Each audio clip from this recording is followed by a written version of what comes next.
এই সংসারে সব থেকে বেশি কঠিন কাজ কোনটা? কেউ বলবেন যুদ্ধ করা, কেউ বলবেন ধন অর্জন করা, আবার কেউ বলবেন জ্ঞান অর্জন করা সব থেকে বেশি কঠিন। এবার প্রত্যেক ব্যক্তির নিজস্ব অভিজ্ঞতা আছে, আর সেই অনুসারে তার নিজস্ব একটা উত্তর আছে। সাধারণভাবে দেখতে গেলে এই সংসারে সব থেকে কঠিন হলো তপস্যা করা, অর্থাৎ সব কিছু ত্যাগ করে তপস্যায় নিজেকে বিলীন করে দেওয়া। এবার এর থেকে বেশি কঠিন এই সংসারে আর কি বা হতে পারে? এই সংসারে, এই সমাজে, নিজের পরিবারের মধ্যে থেকেও ধৈর্য ধরে সামনে অগ্রসর হওয়া, এটা হলো সব থেকে কঠিন কাজ। কারণ যখন আপনি তপস্যা করেন তখন সেখানে আপনার ধৈর্য ভাঙার মতো কেউ থাকেন না, না কোনো বন্ধু, না কোনো আত্মীয়, না কোনো শত্রু, কেউ না। কিন্তু যখন আপনি এই সমাজে, এই পরিবারে থাকেন, কোনো না কোনো ব্যক্তি এসে আপনার ধৈর্যের বাঁধ ভেঙে দেওয়ার ক্ষমতা রাখেন। তারা আপনার ধৈর্যের বাঁধ ভেঙে দেয়, আর কখনো কখনো তারা অনিচ্ছাকৃতভাবেই সেটা করে থাকেন। কারণ তাদের মানসিকতা আপনার থেকে আলাদা, তাদের কর্ম আপনার থেকে আলাদা, তাদের দৃষ্টিভঙ্গি আপনার থেকে আলাদা, জীবন যাপন আপনার থেকে আলাদা। সেক্ষেত্রে আপনি ধৈর্যচ্যুত হন, প্রসন্নতা আপনার থেকে ছিনিয়ে নেওয়া হয়। সেই জন্য এই সংসারে, এই পরিবারের থেকেও ধৈর্য ধরে সামনে অগ্রসর হওয়া কোনো পর্বতের শিখরে গিয়ে তপস্যা করার থেকেও অনেক বেশি কঠিন। আর যে ব্যক্তি এই সমাজেই, এই পরিবারে, সেই সকল মানুষের মধ্যে থেকে গিয়েও ধৈর্য ধরে অগ্রসর হতে থাকেন, যারা এই কাজটা শিখে নিতে পারেন, তারাই কিন্তু জীবনে আনন্দ লাভ করতে পারেন। এই ধৈর্যই শেষে আপনার জীবনে প্রসন্নতা বহন করে আনবে। তাই ধৈর্য ধরে জীবনের পথে অগ্রসর হন, আর আমার সাথে ভালোবেসে বলুন, রাধা রাধা। এই জীবনে তিনটি গুরুত্বপূর্ণ শব্দ আছে যা বোঝা আমাদের কাছে খুব গুরুত্বপূর্ণ, এবং এই তিনটি শব্দের নিজস্ব অর্থ আছে। প্রথম হলো সঙ্গবদ্ধতা, অর্থাৎ একসাথে মিলে কাজ করতে হবে, একসাথে মিলে পরিশ্রম করতে হবে, সামনে এগোতে হবে। এরকম করতে পারলে আপনার শক্তি বৃদ্ধি পাবে, আপনার ক্ষমতা বৃদ্ধি পাবে, আপনি এগোতে পারবেন এবং অনেক দূরে যেতে পারবেন। দ্বিতীয় হলো আত্মবিশ্বাস। হেরে যাওয়া বস্তুও আবার জিতে নিতে পারবেন। যদি আপনার নিজের আত্মবিশ্বাস থাকে তাহলে আপনি কখনো পরাজিত হবেন না। এবং তৃতীয় হলো অহংকার। জয়লাভ করার পরেও কিন্তু এটা আপনাকে পরাজিত করতে পারে। সেই জন্য জীবনে সঙ্গবদ্ধ হন, আত্মবিশ্বাস রাখুন, কিন্তু কখনোই অহংকার করবেন না। এই অহংকার আপনার থেকে সব কিছু কেড়ে নিতে পারে। এই অহংকারের জন্যই মথুরাপতি কংস নিজের পতনের দিকে অগ্রসর হয়েছিলেন। এই অহংকারকে ত্যাগ করুন, আর আমার সাথে ভালোবেসে বলুন, রাধা রাধা। আমরা যখনই কোনো গাছের চারা রোপণ করি তখন সবার আগে পরীক্ষা করে দেখি যে যেখানে আমরা চারা রোপণ করতে চলেছি সেখানকার মাটি আদৌ উর্বর কি না, সেই মাটি সেই চারাকে বাড়তে সাহায্য করবে কিনা। যখন একটা চারা রোপণের আগে আমরা এত কিছু ভাবতে পারি, তাহলে কাউকে বিশ্বাস করার আগে আমরা কেন ভাবি না? জীবনে কখনো এই বিশ্বাসরূপী চারা কোথাও রোপণ করার আগে বোঝার চেষ্টা করুন যে যার উপর আপনি বিশ্বাস করতে চলেছেন সে কি আদৌ আপনার বিশ্বাসের যোগ্য কি না। ভেবে দেখুন সেই ব্যক্তি ভবিষ্যতে গিয়ে আপনার বিশ্বাস ভাঙতে পারে কি না। এটাও ভেবে দেখুন যে যাকে আপনি বিশ্বাস করতে চলেছেন তাকে আপনি বিশ্বাস করলে নিজের জীবনের উদ্দেশ্যে আপনি অগ্রসর হতে পারবেন কি না। আর তার জন্য প্রয়োজন সঠিক সিদ্ধান্ত, পরখ করা, কোনটা উচিত কোনটা অনুচিত সেটা বোঝা। আর তাতে কিন্তু আপনি সন্দেহবাতিক হবেন না, তাতে আপনি আরো নিপুণ হয়ে উঠবেন। তাই যদি আপনি নিপুণ হয়ে উঠতে চান তাহলে বোঝার চেষ্টা করুন, পরখ করে দেখুন, কোনটা উচিত কোনটা অনুচিত বুঝুন। আর বিশ্বাস তখনই করুন যখন আপনি 100% নিশ্চিত হবেন যে সে বিশ্বাসের যোগ্য। আসুন আমার সাথে ভালোবেসে বলুন, রাধা রাধা। রাধা কখনো কখনো আমার জন্য বড়ই সুগন্ধি আতর নিয়ে আসে, পারিজাত ফুলের মালা নিয়ে আসে আমার প্রসাধন করবে বলে, এবং আমার সব থেকে বেশি প্রিয় মাখন নিজে হাতে বানিয়ে আনে আমাকে নিজে হাতে খাইয়ে দেবে বলে, সবকিছু আমাকে প্রসন্ন করবে বলে। কিন্তু আপনি কখনো ভেবেছেন যে এই আতর কিভাবে বানানো হয়? সহস্র ফুলের পাপড়ি একসাথে পিষে নিতে হয়, তারপরে তার থেকে যে রস নিঃসৃত হয় সেই রস দ্বারাই আতর তৈরি হয়। অনেক সংখ্যক ফুলকে অসীম যন্ত্রণা ভোগ করতে হয়, তবে তারা আমার প্রসাধন সামগ্রী হয়ে উঠতে পারে। দুধ থেকে মাখন তৈরি করার জন্য কতটা পরিমাণ মন্থন সহ্য করতে হয় সেটা আপনি জানেন। ঠিক সেই রকমই হলো আমাদের জীবনও। বিপদও আসে, কঠিন পরিস্থিতিও আসে, এর সম্মুখীন হতে শিখুন। মনে রাখবেন, আপনি হলেন সেই দুধ যাকে মন্থন সহ্য করতে হবে মাখন হয়ে ওঠার জন্য।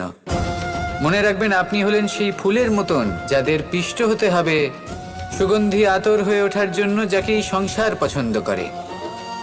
কখনো কখনো জীবনে আপনার সাথে খারাপ শুধুমাত্র এই কারণে ঘটে যাতে আপনার শ্রেষ্ঠ রূপ এই সংসারের সামনে আসতে পারে। শুধুমাত্র কঠিন পরিস্থিতি এবং বিপদকে একটা সুযোগ হিসেবে দেখার চেষ্টা করুন। আপনার জন্য এই সংসার বদলে যাবে, সংসারকে দেখার দৃষ্টিভঙ্গি পাল্টে যাবে, আপনার ভাগ্য পাল্টে যাবে, আর এই মন প্রসন্ন হয়ে বলবে, রাধা রাধা। পাশা নামক এই খেলাটি আপনারা নিশ্চয়ই খেলেছেন, না খেলে থাকলে দেখেছেন, আর যদি দেখেও না থাকেন তাহলে নিশ্চিত রূপে শুনেছেন। মহাভারতের এই মহাযুদ্ধ কোথাও না কোথাও এই পাশা নামক খেলার কারণে হয়েছিল। পাশার এই বিচিত্র খেলা, দান, এইসবের কারণে কেউ নিজের মাথায় রাজ মুকুট পরিধান করেছিলেন, আবার সেখানে পরাজিত হওয়ার জন্য কাউকে বনবাসও ভোগ করতে হয়েছিল। কিন্তু এই খেলা সমাপ্ত হওয়ার পরে সমস্ত ঘুঁটি আর এই পাশার ছক একই পুটলিতে স্থান পেল। এটাই হলো আমাদের জীবন। এই সংসারে আমরা জয় পরাজয়ের বিষয়ে এতটাই ভাবি, এত চিন্তা করি যে এই জীবনের খেলার আনন্দটাই উপভোগ করতে পারি না। আর অবশেষে কি হয়? কেউ জয়ী হন, কেউ পরাজিত হন, কিন্তু দুজনেই একই স্থানে পৌঁছে যান। প্রত্যেক ব্যক্তি মৃত্যুর পরে একটি নির্দিষ্ট স্থানেই পৌঁছতে বাধ্য, কিন্তু ততক্ষণ এই জীবন, এই খেলা, তার আনন্দ উপভোগ করুন। এই সংসারে সেই ব্যক্তি শ্রেষ্ঠ স্থানে পৌঁছতে পেরেছেন যিনি এই সংসারকে প্রকাশ প্রদান করেছেন, যিনি কখনো জয় পরাজয় এ বিষয়ে ভাবেননি, শুধু এই জীবনের খেলার আনন্দ উপভোগ করেছেন। এটাই আপনিও করুন, আর আমার সাথে ভালোবেসে বলুন, রাধা রাধা। প্রত্যেক মানুষ নিজের জীবনে দুঃখ অনুভব করেন। প্রত্যেকের দুঃখ আলাদা হতে পারে। কারোর মনে এই দুঃখ থাকে যে সে তার বাবা মায়ের সব ইচ্ছে পূরণ করতে পারেননি। কেউ এটা ভেবে দুঃখ পান যে সে চিরকাল সদাচার করেছেন, সৎকর্ম করেছেন, কিন্তু তাও তাকে দুরাচারী বলে মনে করা হয়। কেউ এটা ভেবেও দুঃখ পান যে তার সামনে যে ব্যক্তি রয়েছেন তার চোখে তিনি শত্রু হয়ে উঠেছেন বা দুষ্ট হয়ে উঠেছেন, যেখানে তিনি হয়তো কোনো অনুচিত কাজই করেননি। এবার এই সমস্ত বিষয় নিয়ে ভেবে নিজের ব্যক্তিত্ব নিয়ে সন্দেহ প্রকাশ করবেন না। যদি নিজের ব্যক্তিত্ব নিয়ে কোনো সন্দেহ থেকে থাকে তাহলে কর্ম সংক্রান্ত প্রশ্ন করুন যে আপনি যা করেছেন তাতে কি উচিত ছিল, কি অনুচিত ছিল। যেটা প্রয়োজন সেটা এটা বোঝার যে আপনার অন্তর্মন, আপনার বিবেক আপনাকে কি বলছে, আর আপনার অন্তর্মন আর আপনার বিবেক আপনাকে যেটা করতে বলবে শুধু সেটাই করুন। আর তারপরে এই সংসার কি বলবে, কি ভাববে সেসব নিয়ে ভাবতে যাবেন না, কারণ এই সংসার তো ঈশ্বরকেও প্রশ্ন করে থাকে, ঈশ্বরকেও দোষী মনে করে। কখনো কখনো যখন কোনো ঘটনা মানুষের ইচ্ছা অনুযায়ী ঘটে না, তখন মানুষ এটা বলে যে হে ঈশ্বর, আপনি আমার পাশে থাকলেন না, আপনি বড়ই কঠোর, এটা আপনার দোষ। যেখানে বেশিরভাগ সময় হয়তো সে নিজেই নিজের কর্মফল ভোগ করছে, আর কখনো কখনো ঈশ্বর হয়তো তার জন্য আরো ভালো কোনো পরিকল্পনা করে রেখেছেন, কিন্তু মানুষ সেটা বুঝতে পারে না। তাই দিনের শেষে যেটা প্রয়োজন সেটা হলো নিজের মনের কথা বুঝতে হবে। আপনার বিবেক কি বলছে শুধু সেটাই করুন আর সামনে এগোতে থাকুন। আমার সাথে ভালোবেসে বলুন, রাধা রাধা। পরিবর্তন, এটা হলো সৃষ্টির অমূল্য নিয়ম। এই সংসারে সবকিছু সময়ান্তরে পরিবর্তিত হয়, এই সময়ও পরিবর্তিত হয়। পরিবর্তন চিরকাল হয়ে এসেছে আর চিরকাল হতে থাকবে, কিন্তু এবার আমরা সেই পরিবর্তন কিভাবে লাভ করব যেটা আমাদের প্রয়োজন, যেটা আমরা চাই। আমরা জীবনে বিকাশ চাই। এই বিকাশ কিভাবে লাভ করতে পারি? এই প্রকৃতি কিন্তু আমাদের অত্যন্ত উত্তম উদাহরণ দিয়ে বুঝিয়েছে। একটি বিন্দুর উদাহরণ দিয়েছে যা ভবিষ্যতে একটা বিশাল নদীর আকার ধারণ করে। এটা কিভাবে হয়? মেঘ থেকে একটি বিন্দু ঝরে পড়ে সেই পর্বতের ওপর যেখানে হিম আছে। সেই হিমের সংস্পর্শে আসা মাত্র সেই বিন্দুর সাথে আরো বেশ কিছু বিন্দু যুক্ত হয়। তারপর তারা অগ্রসর হয়, আরো কিছু বিন্দু যুক্ত হয়, আস্তে আস্তে একটা ক্ষীণ ধারার রূপ ধারণ করে এবং সেটাই ভবিষ্যতে আরো এগোতে থাকে। অনেকটা যাওয়ার পর যখন অনেক সংখ্যক বিন্দু একসাথে যুক্ত হয় তখন সেটা বিশাল নদীর আকার ধারণ করে। এবার আমরা মানুষ বলে আমাদের সাথে এই নিয়মের অন্যথা হয় তা নয়। আমরাও এই প্রকৃতির অংশ, আমাদের ক্ষেত্রেও একই নিয়ম প্রযোজ্য। যখন পরিশ্রম করে অনেক সংখ্যক বিন্দু আমরা একত্রিত করব তখনই পরিবর্তনের নদী প্রবাহিত হবে। প্রয়োজন হলো নিরন্তর পরিশ্রম করা এবং ধৈর্য ধরা। এটা করতে থাকুন, জীবনে সব কিছু লাভ করতে পারবেন, কারণ প্রকৃতি আমাদের এটাই শিখিয়েছে। আর আমরা এই ব্রহ্মরই একটি অংশ, যার দ্বারা এই ব্রহ্মাণ্ড নির্মিত। আসুন আমার সাথে ভালোবেসে বলুন, রাধা রাধা। কখনো এই প্রকৃতির দিকে তাকিয়ে থাকবেন। এই প্রকৃতি অনেক ধরনের শিক্ষা দেয়। কোনো একটা গাছকে দেখুন কিভাবে সে মাটি থেকে জল শুষে নেয়। সে ঝড় হোক বা হোক কড়া রোদ সব সহ্য করে এবং অবশেষে সে ফল ধারণ করে। আর সেই ফল উৎপন্ন করার পরে সে ফল কিন্তু সে নিজে গ্রহণ করে না, এই সংসারকে প্রদান করে, যাতে পশু পাখি মানুষ তারা এই ফল গ্রহণ করে শক্তিশালী হয়ে উঠতে পারে, সুস্থ থাকতে পারে। সেভাবেই নদী, সরোবর এরা নিজেরাও কিন্তু নিজেদের জল গ্রহণ করে না, মাটিকে প্রদান করে, পশু পাখিকে প্রদান করে। সূর্য নিজেও নিজের জন্য প্রজ্বলিত হয় না, সে প্রকাশ ছড়িয়ে দিতে চায় আমাদের সবার কাছে, সে আলো পৌঁছে দিতে চায়। এই প্রত্যেকের কর্মে পরমার্থ নিহিত আছে, আর সেই জন্যই এদের সকলকে পুজো করা হয়। তাই মনে রাখবেন, আপনার কাছে জীবন যাপনের অতিরিক্ত যা কিছুই আছে তা পরমার্থের জন্য। তাহলে তার সদ্ব্যবহার করুন আর আমার সাথে ভালোবেসে বলুন, রাধা রাধা। আমরা প্রত্যেকেই অবশ্যই এমন সময় দেখেছি যখন অনেকগুলো সমস্যা একসাথে আমাদের জীবনে এসে পড়ে। সমস্যা আমাদের প্রত্যেকের জীবনেই থাকে। আমরা তার সমাধান খুঁজতে চেষ্টা করি, কখনো সমাধান খুঁজে পাই, আবার কখনো যতই চেষ্টা করি না কেন কোনো সমাধান খুঁজেই পাই না। আর যখন এটা হয় তখন মানুষ অত্যন্ত বিচলিত হয়ে পড়েন। নিজের আত্মীয় স্বজন, নিজের বন্ধু বা সংসার এদের ওপরে এই দোষ চাপিয়ে দেন যে এদের জন্যই এই সমস্যা এসেছে। এবার যদি আমি আপনাকে কোনো পরামর্শ দিই তাহলে এটাই বলবো যে দৃষ্টিভঙ্গি পাল্টে দেখুন। এই দৃষ্টিভঙ্গি দিয়ে দেখুন যে এই সংসারে যে সমস্যায় আসুক না কেন তার জন্য কেউ দোষী নয়, না আপনি না অন্য কেউ। এই পুরো খেলাটাই আপনার মানসিকতা, আপনার দৃষ্টিভঙ্গির, আপনার মনের।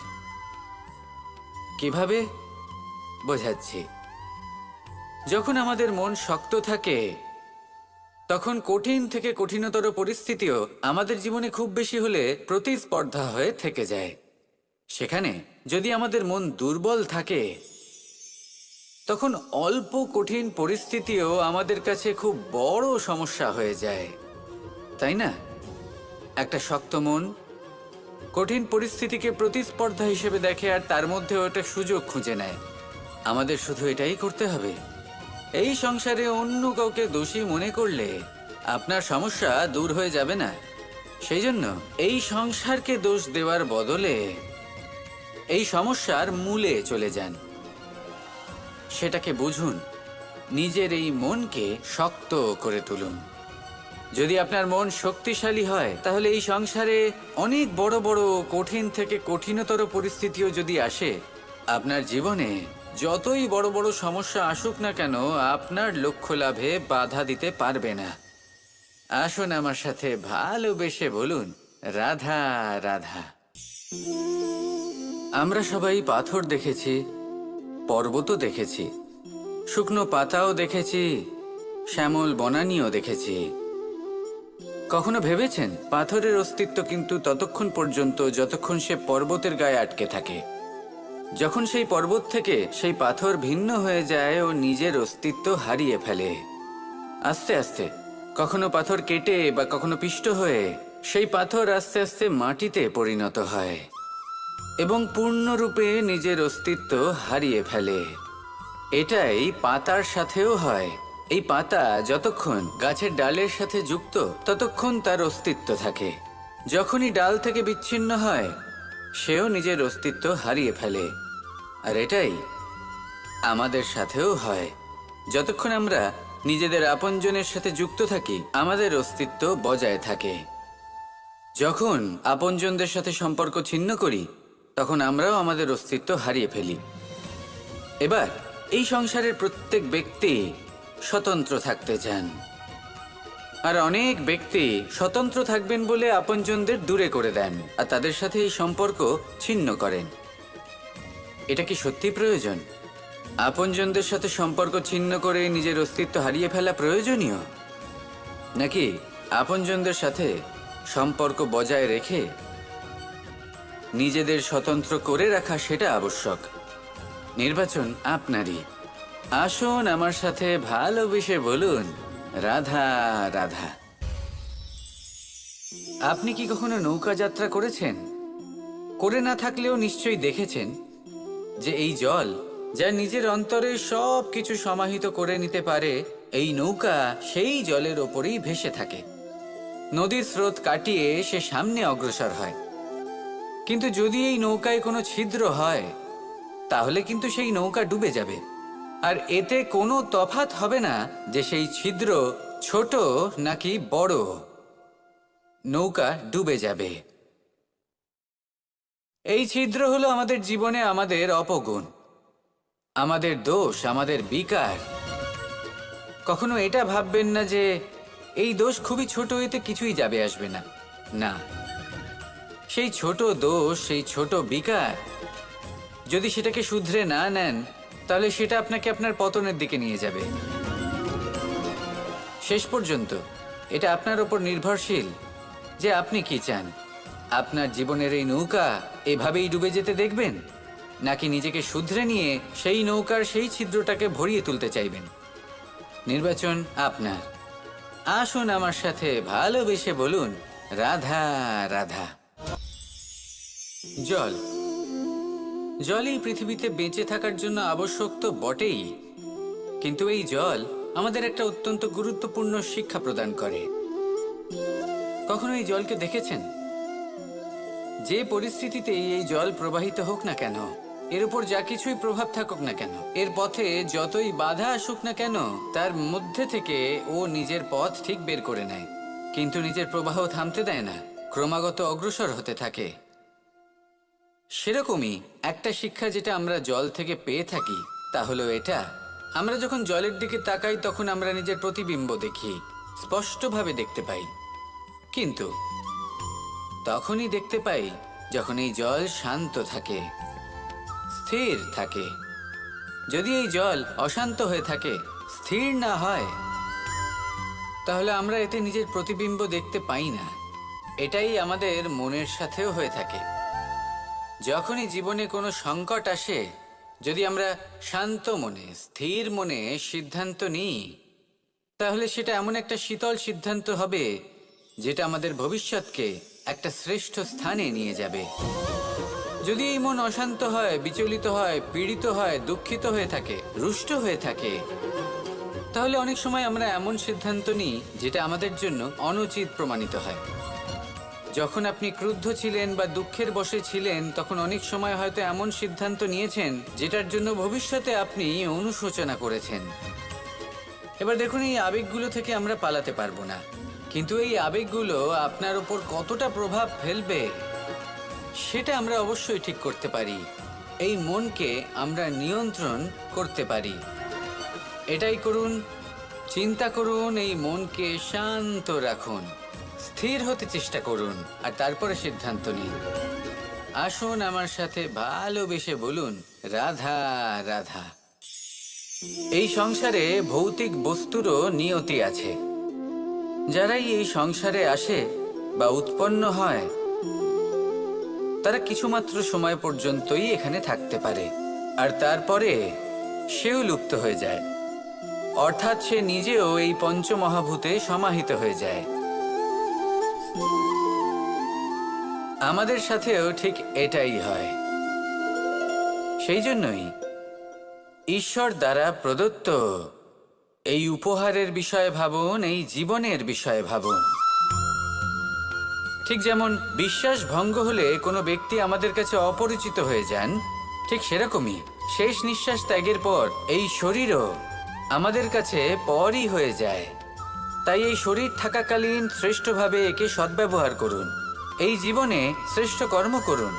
আর এই জীবনকে শ্রেষ্ঠভাবে যাপন করার জন্য কিছু কথা বোঝা প্রয়োজনীয়। যদি আপনি কারোর প্রশংসা করেন, তাহলে পূর্ণ হৃদয় দিয়ে করুন। যদি আপনি হস্তক্ষেপ করে থাকেন, তাহলে মস্তিষ্ক দ্বারা করুন। যদি আপনি সমীক্ষা করেন, তাহলে বিবেক দ্বারা করুন। যদি আপনি ধন অর্জন করতে চান, তাহলে নীতি অনুসারে চলুন। যদি জীবনযাপন করতে চান, তাহলে রীতি মেনে করুন। আর যদি ঈশ্বরের ভজন করতে চান, তাহলে ভক্তিভাব নিয়ে করুন। শুধু এই কথা মনে রাখবেন যে আপনার এই জীবন কিন্তু অনিশ্চিত কাল পর্যন্তই আছে। কতক্ষণ আছে সেটা কেউ জানে না। তাই কিছু মুহূর্ত যেটা যাপন করতে আমরা এখানে এসেছি, সেখানে ক্রোধ, অহংকার, ঈর্ষা, এইসব আবেগের কি গুরুত্ব বলুন তো? এগুলো ত্যাগ করুন। মানুষকে ক্ষমা করতে শিখুন। আস্তে আস্তে বিশ্বাস করতে শিখুন। এই সংসারে নিঃস্বার্থভাবে প্রেম করতে শিখুন, আর সবার মধ্যে আনন্দ বিতরণ করুন। তাই এই সব গুণ যদি আপনি আত্মসাৎ করতে পারেন, তাহলে আপনার জীবনে শুধু আনন্দ এবং আনন্দই বিরাজমান হবে। আসুন আমার সাথে ভালোবেসে বলুন, রাধা রাধা, রাধা রাধা, রাধা রাধা।